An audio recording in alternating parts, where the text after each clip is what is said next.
Ahora contacto en Tenerife, en las Islas Canarias, para conversar con el periodista Juan Carlos Sánchez, presidente de Canarias Comunicación e Imágenes. Es un placer tenerlo con nosotros, aunque el tema sea tan desagradable. Primero, bienvenido. Buenas tardes, Pedro. Juan Carlos, ¿qué sabe de lo que es esta red de pedófilos? Bueno, el caso del cual se ha publicado ya bastante es un caso, Pedro, que se remonta a septiembre del 2010 e involucra a 4 hombres canarios, ¿no? Al parecer es una red internacional que operaba en varios países y que tenía su epicentro en Cuba. El presunto cabecilla, llamado Benito Ramón Navarro, se encuentra en este momento en prisión preventiva en la isla de Gran Canaria, y el resto de los imputados o presuntos imputados están en libertad bajo medidas cautelares en estos momentos. La pedofilia, por supuesto, es repugnante en cualquiera de sus circunstancias, pero lo que lo hace este caso todavía más aterrador es que abusaban, agredían sexualmente a bebés. Sí, efectivamente, y lo hacían, no es que lo hicieron durante un día ni una semana, por el material incautado, fotos, documentos, que al parecer es numeroso según la fuente de la Fiscalía de Las Palmas de Gran Canaria. Estos 4 imputados venían realizando estas acciones terribles desde hace más de 2 décadas en Cuba con niños menores, incluidos bebés, como usted bien afirma.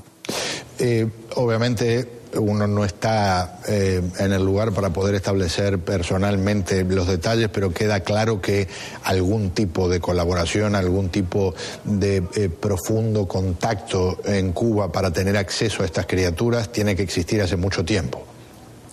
Sí, efectivamente, según el material analizado por la policía, la red tenía, como le había dicho, su epicentro en Cuba, que fue donde se cometieron la mayor cantidad, ¿no?, o mayor parte de los delitos, ¿no? Y evidentemente están relacionados con la práctica del turismo sexual. Y bueno, se remonta hace 2 décadas, ¿no?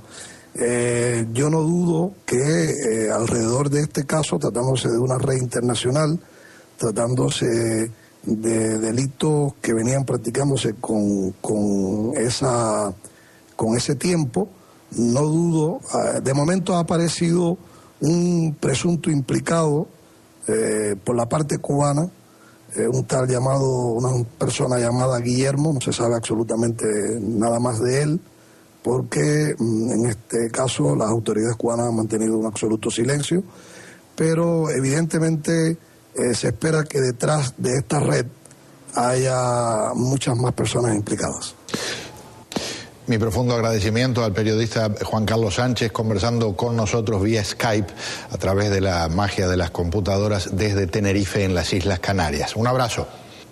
Muchas gracias.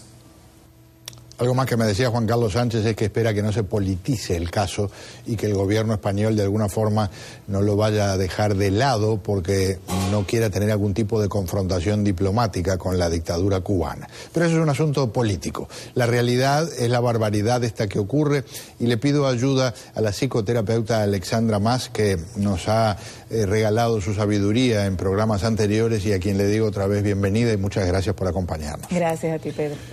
Retuerce el estómago la idea de que se pueda hablar de sexo y bebés. Exacto. Estamos hablando de una agresión horrorosa, pero es una enfermedad esto. Bueno, de acuerdo con la psicología, sí, de acuerdo con las leyes, pues tiene sus bemoles.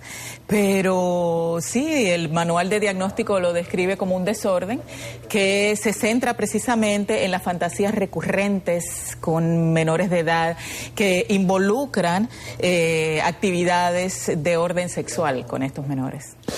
Cuando hablamos de menores de edad, es importante establecer Una cosa es, por ejemplo, tener la fantasía, me imagino, de tener una relación sexual con alguien que tiene 17 años. Claro.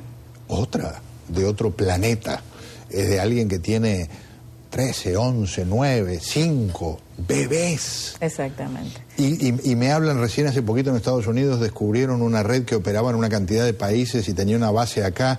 Agresiones brutales a bebés, en los que además, o sea, le llaman todavía super hardcore, le dicen en inglés, porque hardcore se le dice a la pornografía en la que se ven todos los órganos, pero en este caso ya es una cosa salvaje lo que se hace.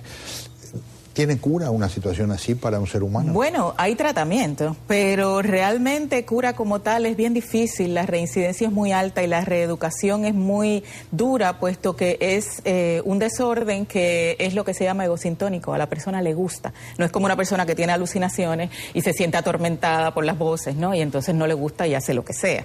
La terapia básicamente es terapia conductual, de desensibilización progresiva, para que entonces lo que hasta ahora han sido los estímulos positivos, excitantes, ¿no? Pues se vayan moviendo hacia una esfera de edad que sea más apropiada con la persona, y entonces se van apareando las fotos de niños prepúberes, ¿no? Normalmente se habla de 13 años o menos. En el caso de la infantofilia, son los niños de 5 años o menos, que es la parte más terrible de todo esto. Y entonces, pues como te digo, la recaída es muy, muy alta.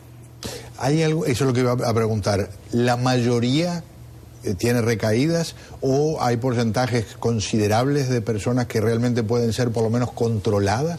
Los estudios que se han hecho es en base básicamente a las personas que están en prisión o han estado en prisión. Lo que todo indica es que en prisión pues obviamente no se meten en problemas, ahí no hay niños, pero cuando salen van a eso, y normalmente es un poco peor.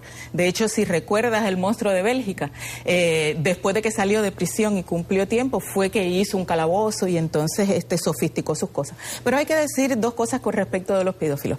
Hay algunos que son los sentimentales, eróticos, y otros son los sexuales agresivos. Entonces tiene sus bemoles, aunque sigue siendo un crimen y sigue siendo una cosa espantosa, por supuesto. Mi agradecimiento y el agradecimiento de nuestros televidentes que nos lo hacen saber cuando escuchan las cosas que les cuentan. Gracias, Pedro, por traer estos temas tan importantes. Muy amable.